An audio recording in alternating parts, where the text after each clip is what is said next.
আসসালামু আলাইকুম। আশা করি সবাই ভালো আছেন। কিছুদিন আটকা ছিল, আজকে 7-8 দিন পরে শেষের বাচ্চাগুলো উড়াইতেছি। এক এক দিকে যা চলে দিছে, কারণ এই কয়দিন লক ছিল। একটু ভারী খাবার, মানে খাবারের কোনো আগামাথা ছিল না এই কয়দিন। কয়দিন ধান ভুট্টা খাইছে, আবার মোটা খাবার খাইতেছে, মানে এক এক সময় এক এক খাবার খাইতেছে। তো আসলে বাচ্চাদের ফিটিং এর ব্যাপারটা বুঝতেছি না, কখনো হালকা হয়ে যায়, কখনো ভারী হয়ে যায়। আর যেগুলো বড় কবুতর ওগুলো তো রেগুলার ছাড়া হইতাছে, তো ওগুলো সিস্টেমটা আলাদা। বাচ্চাগুলো দেখেন ভারী খাবার খাইছে, তো অনেকদিন পরে মোটা খাবার পাইছে, এক গাঁঠি করে খাইছে। দেখি বাচ্চাগুলো টোপলা ভরে খাইছে। তো যার কারণে চিন্তা করলাম ছেড়া উড়াই, এক দুইটা বাচ্চা অনেক হাইট নিয়ে নিছে। তো বাচ্চাগুলো ভালো মতো উড়ে শিখে নাই, আওলা পাথারে উড়ে। চিন্তা করছিলাম লক করে দিব, আবার চিন্তা করি এগুলো তো লক যে করুম, এগুলো তার শীত এরকম ভাবে চাকলায় উড়বে না, কারণ তখন বয়স কম থাকবে। শীতের শেষের দিকে তাদের হয়তো বা পটটার ক্লিয়ার হবে। তো তাদের যদি এখন রেগুলার না ছেড়া না উড়াই, তাহলে কিন্তু তার একটু বোকা বোকা হয়ে যাবে, পরবর্তীতে ভালো মতো উড়বে না।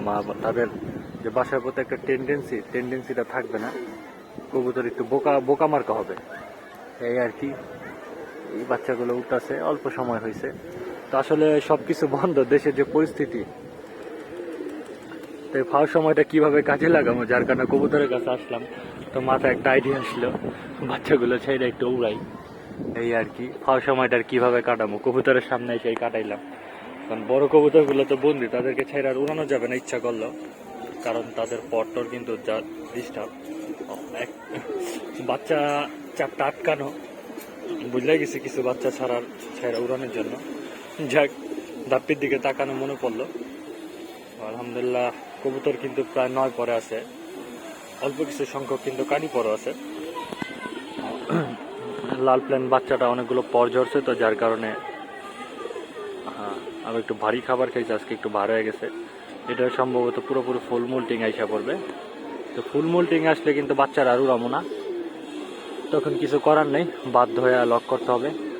এই বাচ্চাগুলো নিচের দিকে নেমে আসছে, একটা অন্য মানুষের বাচ্চা এসে আমার বাচ্চাগুলোর সাথে। দেখি নামে নাকি, নামলে আপনাদেরকে ইনশাল্লাহ আপডেট দিব। আসলে আমার কিন্তু দুই একটা কবুতর সম্ভবত, বা 2-3টা আমি সম্ভবত ভুলে গেছি। আমার সবজি নাপ্তারের সম্বন্ধে সবাই জানেন, যারা আমার পুরান দর্শক বা ভিউয়ার্স আছে। এই সবজি নাপ্তার কবুতরটা কিন্তু আমাদের আগের কবুতর। এটা কিন্তু আমাদের আগে টানা 2 বছর, 1 বছর 3 সাইড, 1 বছর 4 সাইড পাল্লা করা ছিল। Open side 41 kilometre 2 side, poultry টুর্নামেন্টও ঘর লাগছে। তো এই কবুতরটা বিক্রি করে ফেলাইছিলাম দুর্ভাগ্যবশত।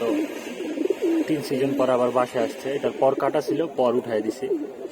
আর 1-2টা কবুতর, তো আরো 2-3টা কবুতর, মেবি 2টা কবুতর, হ্যাঁ, পর অনেক কম ছিল, 6-7 পর। তো তাদের পরটার ক্লিয়ার হইতে দেরি হইতো, যে সেগুলো যেহেতু সিনিয়র কবুতর, তো সেই কারণে আরো 2টা কবুতর মেবি আমি পাখা উঠাই দিছি। বলতে আবার এটা ভেবেন না যে সবগুলো পাখা উঠাই দিছি। সবগুলো পাখা উঠাই দেয়নি, তারা বেমিল হয়ে যাবে, লেট হবে, যেহেতু সিনিয়র কবুতর। সেই জন্য আমি 2-3টা কবুতরের মেবি 2টা করে পাখা উঠাই দিছি, মানে 9 পর 10 পর।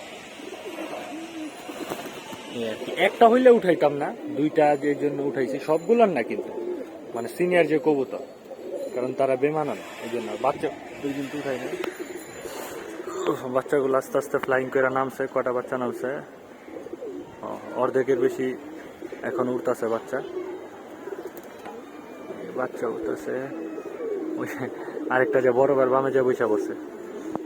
তো আসলে হঠাৎ করে গতকালকে লেজ কাটছি, তো আবার কবুতর অনেকদিন ধরে লক ঠিক মতো উড়ে না। তো গোসলের জন্য ছাড়ছিলাম, কিন্তু গোসলের জন্য ছাড়ার পরে কবুতর তার উড়ানো হয়নি। এই কারণে আসলে বাচ্চাটা মানে একটু হয়তো বা আনইজি ফিল করে বামে যা বসে পড়ছে। ফার্স্ট অনেকক্ষণ উড়ে নিছে, বসুক, সমস্যা নেই, বড় ভাইয়ের বাসা পুরো ফুল সেফটিতে বসে থাকুক। আমাদের কবুতর ধরবে না, ধরলো বললেই ছেড়ে দিবে। উঁচা বাম পাইছে, তো সুন্দর স্টিলের বাম পাইছে, চকচকা হলুদ মাখা বাম যা বসে পড়ছে। বাচ্চাগুলো হাঁপায় গেছে। তো চিন্তা করলাম বাচ্চাগুলোকে যদি একটু মাঝে মাঝে ছেড়া উড়াই, বা রেগুলার ছেড়া উড়াই, বাচ্চাগুলো ঠিকঠাক থাকবে, বাসার টেন্ডেন্সিটা ভালো থাকবে, বডি ফিটিংও ভালো থাকবে, টাইট থাকবে। তো বাচ্চা হারানোর সম্ভাবনা কম থাকবে, কারণ আশেপাশের এলাকা যত বেশি ছুটটা দৌড়াবো ঠিক মতো চিনতে পারবে। কিন্তু আবার মোল্টিং এ নেমে গেলে শেষ দিকে এসে বলে তাহলে কিন্তু লক করতে হবে, তখন আবার ওই কবুতরে জোর জবস্তি করে উড়াইতে গেলে জুলুম হইব। আচ্ছা হাইটে ছিল, ও হাইটের তো নাই আসছে মনে হয়। যাক আলহামদুলিল্লাহ উড়ুক। কবুতর উড়তে দেখলে শান্তি লাগে, কবুতর পালকদের মনের একটা প্রশান্তি। কবুতর উড়বে প্লাস পাল্লা দেওয়ার পরে বাড়ির ছাদে যখন কবুতর পাক মারবে, তো এই শান্তি হাজার হাজার লক্ষ কোটি টাকা দেওয়া কিনা যায় না। এই যে মনের শান্তি।